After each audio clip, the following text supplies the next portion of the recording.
its evaluation of the impact of arrows in the sorting of pigs for market on-sort loss at a range of marketing ages.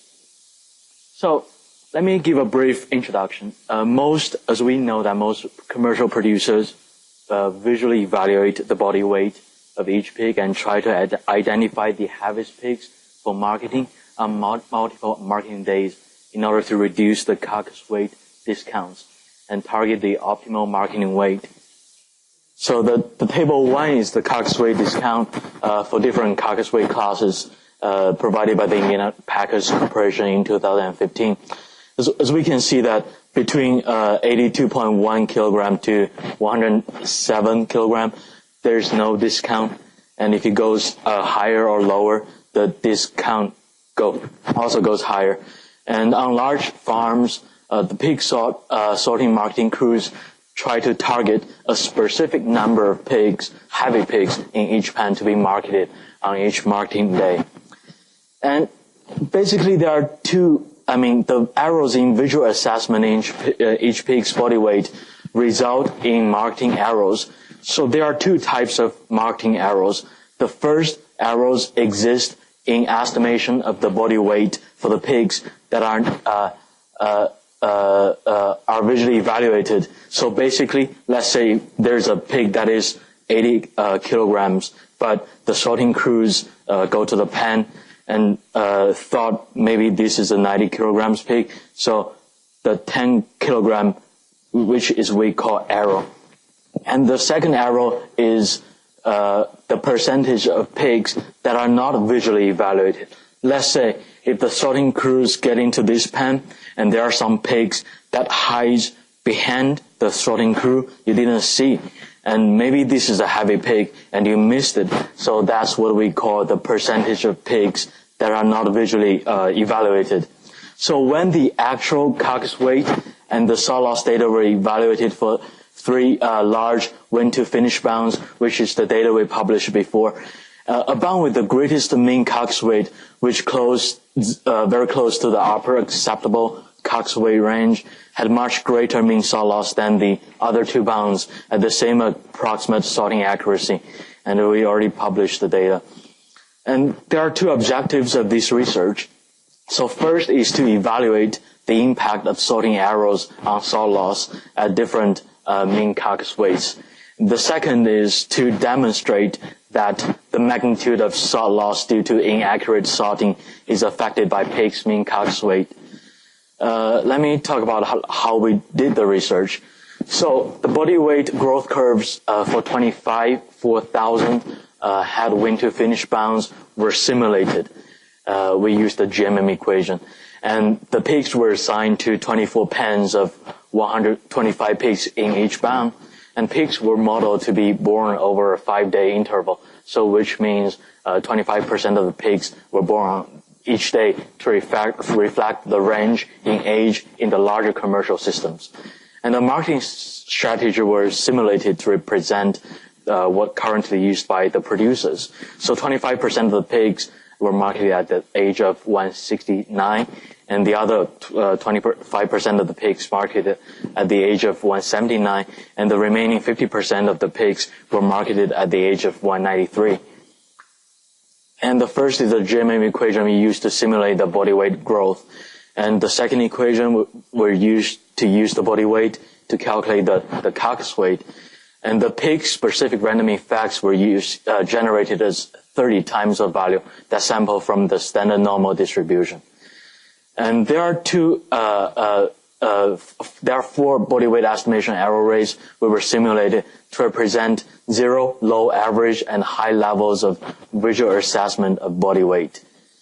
So this is the GMM equation, and so I think every swine producers were trying to optimize their marketing strategy, and I think they may have the right equation. But the thing is, let's say on 170 days, you're trying to market these pigs, and you use this equation. The thing is, I don't know if you realize that if you slice this graph, there you can see a distribution. All the pigs are not at that point. They distributed differently. So this result in the complexity to make a right marketing decision. I'm going to explain that later. Each pig were randomly assigned to be evaluated for body weight or not based on a value sample from a standard normal distribution. So we shifted marketing ages in this interval. And there are two variables that we're interested in. The number of pigs with salt loss and the mean salt loss per pig in the bun. And they were fitted into a model that include the fixed effect of level of marketing age, and BWE, which is body weight estimation error, and PMVE, which are the pigs not visually evaluated, which were the pigs that you missed, and their interactions and the random effect of replicate bound using the mixed procedure of SAS. And here is the table showing the results for the accurate sorting. We assume there is no error, and we shifted age in this interval. As we can see that the standard deviation increases if we shifted the mean marketing age higher, and the body weight, obviously, they will increase also. And for the carcass weight is also similar. The standard deviation increases as the mean age goes higher. And here is the table continued as before, and we add different levels of sorting accuracy here. And as we can see, if there is no error, so which we call accurate sorting, we can achieve the smallest salt loss at the age of 183.5.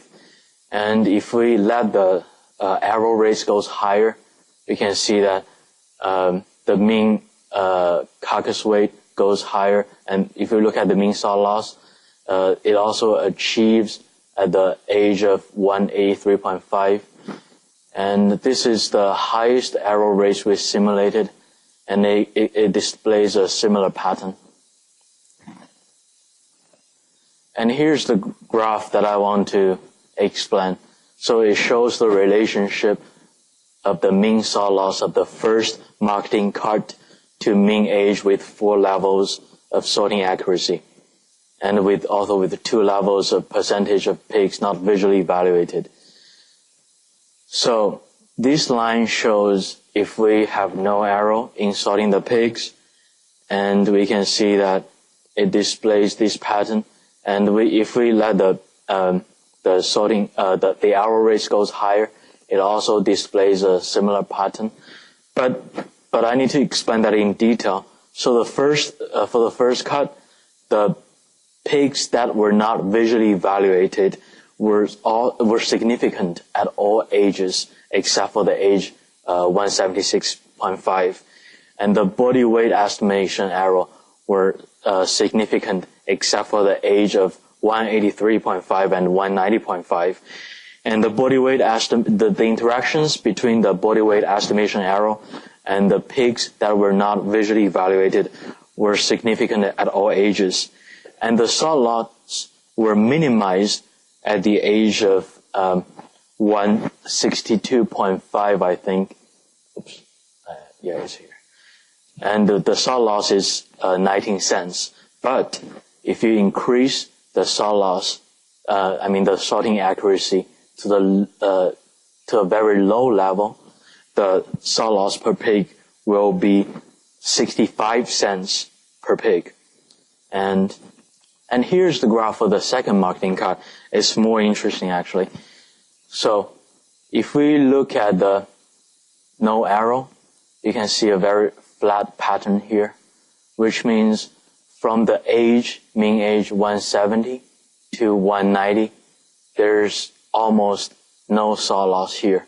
But if you increases the error rate a little bit, you can see a much higher salt loss. And if you market the pigs like later, the salt loss will be even higher, and it's going to result in a big economic loss. And this is the pattern, the graph for the third cut.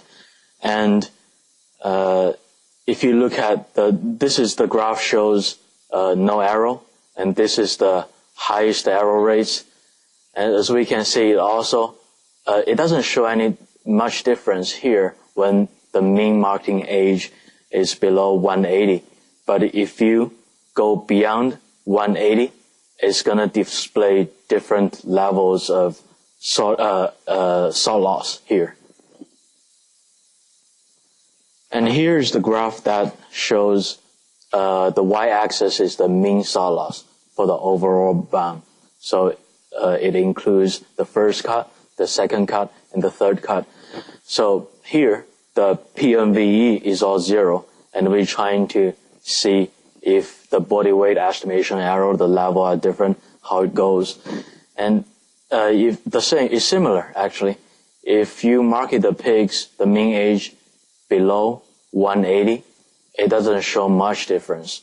But if you push the mean marketing age higher, it just displays differently. And here we fix the body weight estimation error to 0, and the PMVE is 0, 8, 16, 24%, and it also displays a similar pattern here. And here is the PMVE. We choose 0 for the BWE and 8, and the PMVE level is 0 to 24. It also shows a different pattern. And I think here is the opportunity that swine producers can make here. Yeah. And so from the results, we can see that the main effects of the age and the body weight estimation error, the PMVE, which is the pigs that were not visually evaluated, and their interactions impacted by both variables. And the effects of body weight estimation error and the interactions of the body weight estimation error and the PMVE, which is pigs that were not visually evaluated, impacted significantly by both variables at all ages. And the difference in salt loss per pig produced by the least accurate sorting, which is BWE 8% and the PMVE 24%, increased as the mean carcass weight increased from $1 at 93 kilograms to $4.53 at the weight of 103 kilograms. So the salt loss increases more, and by the way, the salt loss per pig increased more rapidly with increased carcass weight at higher levels of body weight estimation error and the PMVE level. The effects of inaccurate sorting to increase salt loss is minimized when the mean carcass weight is close to the middle of the pork processor's acceptable carcass weight range, and increases as carcass weight increase to those approaching the upper acceptable carcass weight range. And it is also dependent on the marketing grid we have right now. So the implications, the impact of less accurate sorting of the pigs for market on salt loss is highly dependent on the mean carcass weight of the pigs. And there is no single value that can be assigned to the impact of inaccurate sorting of market pigs. And it is also highly dependent on the carcass weight of the pigs being marketed. So current marketing grids encourage pork producers with less accurate sorting strategy and to market their pigs in the middle of the pork processor's acceptable range. And the current marketing grids do not provide any direct incentive to reduce the variation in the carcass weight that could result with more accurate sorting of pigs for market. So currently we are cooperating with some other commercial producers on how to build this kind of model to optimize their marketing strategy. And it seems that from the previous case study, this is the simulated study. Previous case study supported our simulated data very well. So, and I'd like to thank National Pork Board for providing our research grant, and I also like to thank the Dr. Alan Schinko and Dr. Francisco Cabzon here to assist my undergrad research. Without their help, I can't complete the researches on the grad.